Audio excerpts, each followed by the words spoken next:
Since the 1970s, outcomes have been getting better for women, such as professional and educational outcomes, more financial freedom, and also in terms of having better fertility control. But there is evidence to suggest that since the 1970s, women have been getting less and less happy over time. Basically, when you compare male happiness over time to female happiness over time, you can see that there is a noticeable decline for female happiness, or at least that is what the research is suggesting. In this video, I'm going to talk to you about this decline in female happiness over time, what it looks like when it's plotted, and what are some of the theories as to what is causing this decline. And remember to subscribe if you're interested in seeing more videos that look at interesting real-world topics from a psychological and data-driven perspective. So about this decline in happiness, this can be seen for both working females and stay-at-home mums, for older females and younger females, married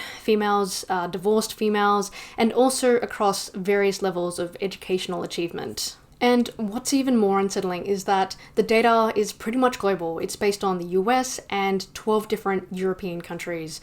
It's also based on data going all the way back from 1972 to 2006. So that's a very long time. This particular research defined happiness based on subjective well-being.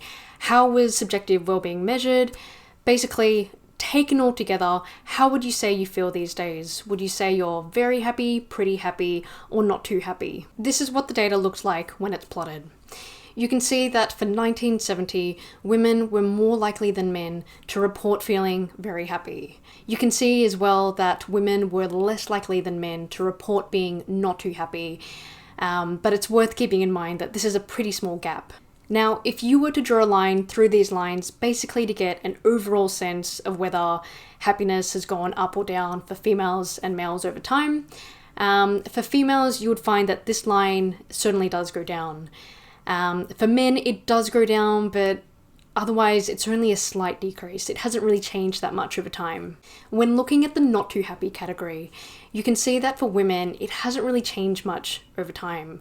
So there hasn't really been a decrease in women reporting that they feel not too happy about their lives. Whereas for men, you can see that there is a slight decrease. Now, the authors did go one step further.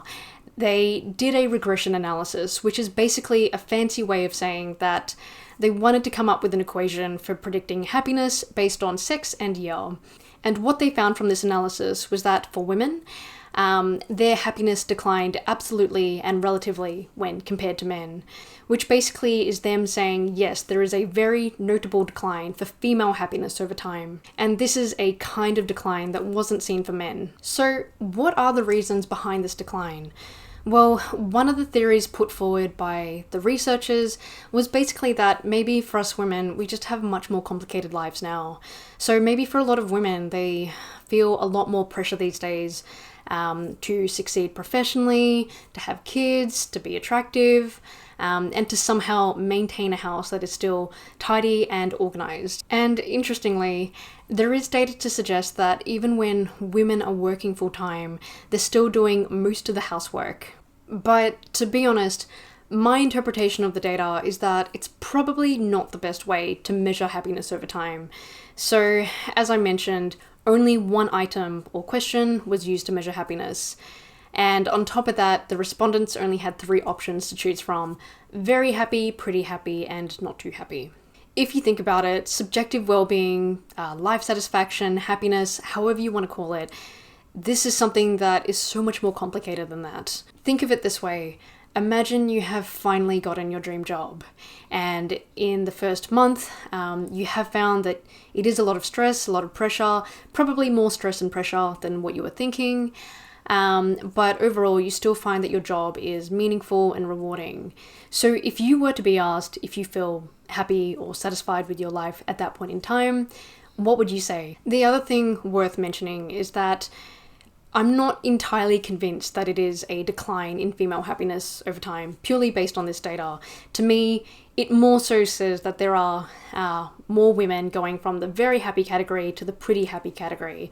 But that doesn't necessarily mean we're getting less happy over time. I do agree though with what the researchers said about how maybe it is the case that for us women, yes, we just have much more complicated lives now. But quite possibly that just means that there is this disparity between us having a bit more control over our lives, being where we want to be professionally and educationally, but at the same time feeling a bit more stressed. And if you're wondering what the data looks like after 2006, I did do some digging and, well, turns out it's not that clear-cut.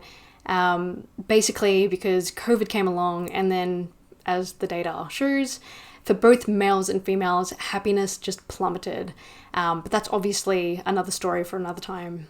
Anyway, let me know what your thoughts are.